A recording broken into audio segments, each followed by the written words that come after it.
Okay, everyone. So today we're going to read Zhou Enlai, How to Be a Good Leader. This was written in April 22nd, 1943.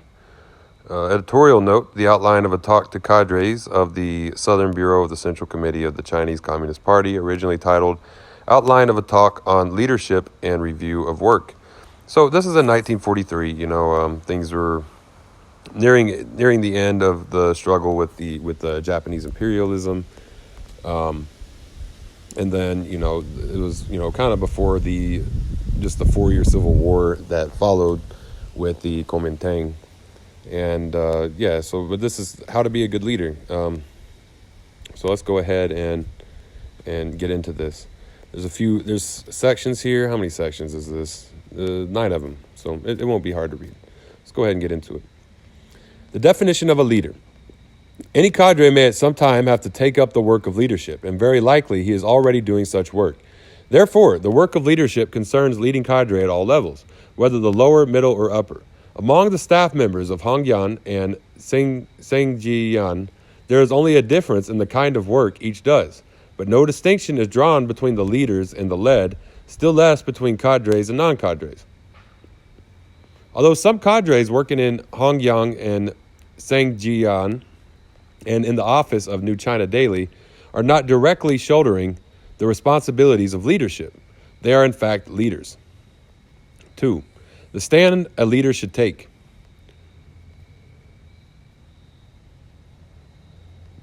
A leading cadre must proceed from the standpoint of the party in everything he does, but this is only a general statement. More specifically, a leading cadre should have the following qualities. 1. A firm Marxist-Leninist world outlook and a revolutionary outlook on life. 2. Devotion to principle. 3. Faith in the strength of the people. 4. Dedication to study. 5. A tenacious fighting spirit. And 6. A high sense of discipline. 3. The leaders and the leading organizations. This is in 3 categories here, or 3 numbers here. 1. Collective leadership and leadership of each level. By the next higher level, unified leadership, centralization and democracy, discussion and division of labor. 2. Individual responsibility and individual leadership that is especially needed in the great rear area, and is by no means negated by collective leadership. 3. Direct personal intervention and decision from above. This is not the usual practice, but one employed under special circumstances or to set an example. 4. What is correct leadership? I shall now elaborate on the 3 points Stalin once made. 1. Decisions must be correct. First, leaders should evaluate the situation and anticipate possible changes, seeking out the characteristics of a given place at a given time. Second, they should relate all this to the general task of the party and determine the task and policy for a given period. Third, in line with this policy, they should formulate slogans and tactics appropriate to the current situation. Fourth, they should then work out realistic plans and instructions.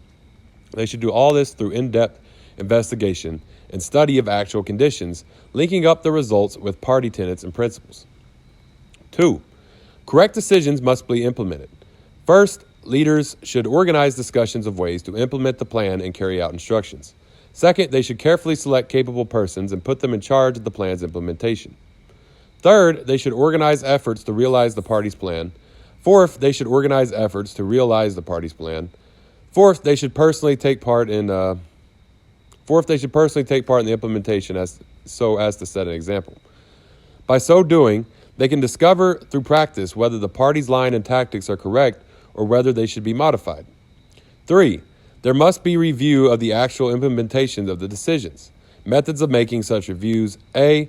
We must note tangible results of work rather than promises. B. We must not merely look at plans on paper, but inquire whether tasks are being performed conscientiously or only perfunctorily. C. We must pay attention to content rather than to form, and examine whether a decision is really being correctly carried out or is being distorted. D. Review should not only be conducted from top to bottom, but also from bottom to top. E. Review should be systematic and regular. And F. Leaders should personally participate in reviews. As Stalin has said, leaders must maintain close ties with the masses, and the experience gained by both leaders and masses must be synthesized. Only thus can there be correct leadership. 5. The task of leaders.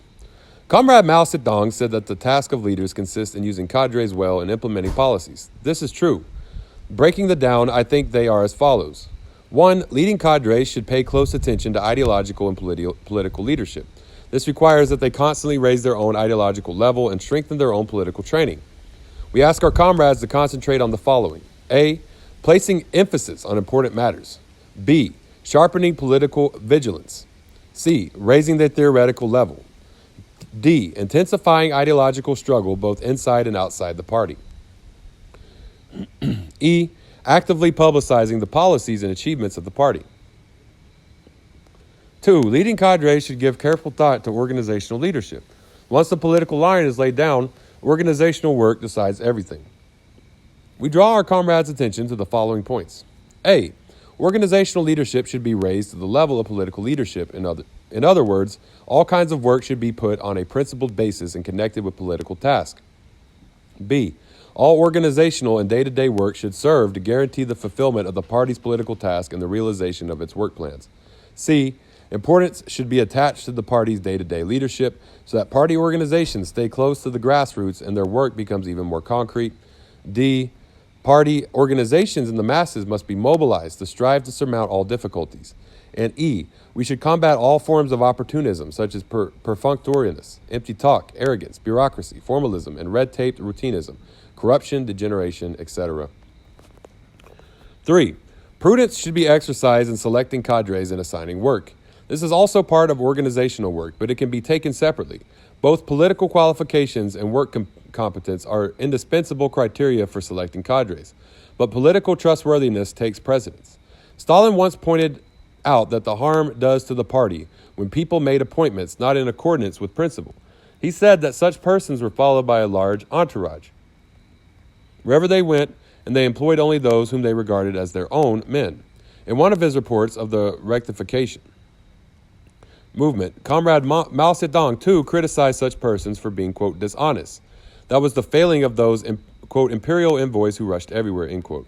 Given a cadre's political trustworthiness, it is still important to use him properly, in the light of time and place and circumstances.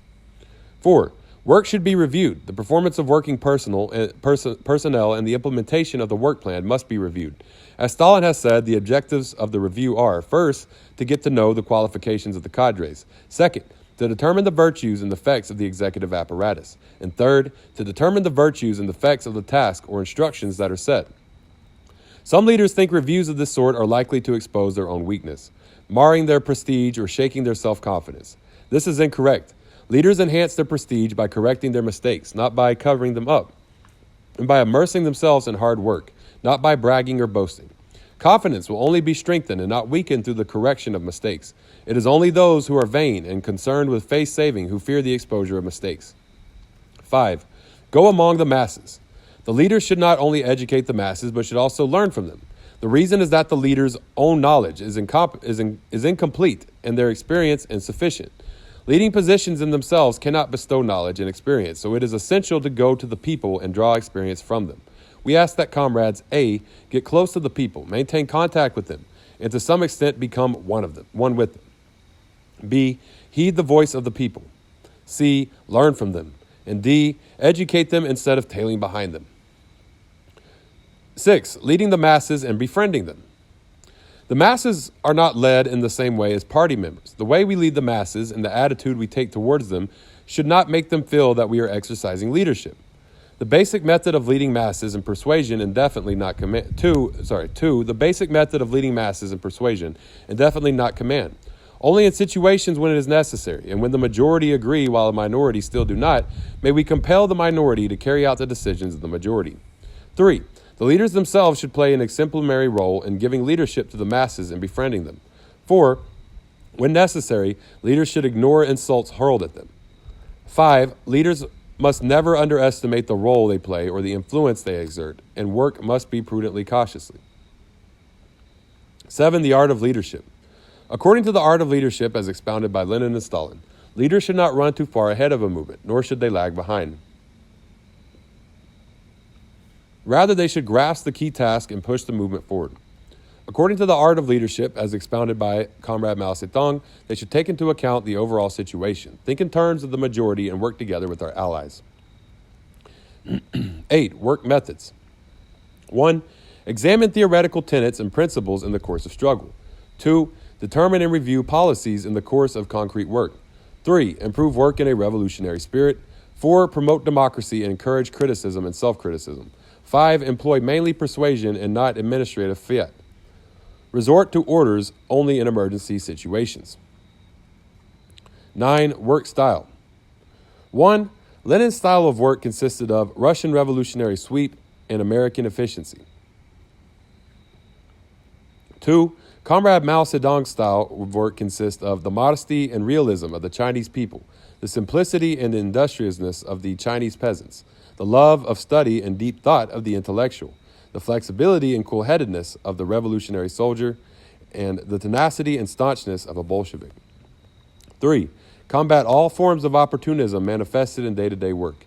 At present, we must especially combat perfunctoriness, empty talk, arrogance, formalism, routinism, and all acts which sabotage the fine traditions of the party and army. Okay, yes, that was Zhou Enlai. This is How to Be a Good Leader. It's pretty good writing here. So, yeah, we'll be getting more into some Zhou. So, I think, yeah, if y'all want to, follow me online, Facebook, Twitter, YouTube, TikTok, Tumblr, Medium, Marxist on all of them. Follow me, hit me up, and y'all have a great day. Dodada Goi.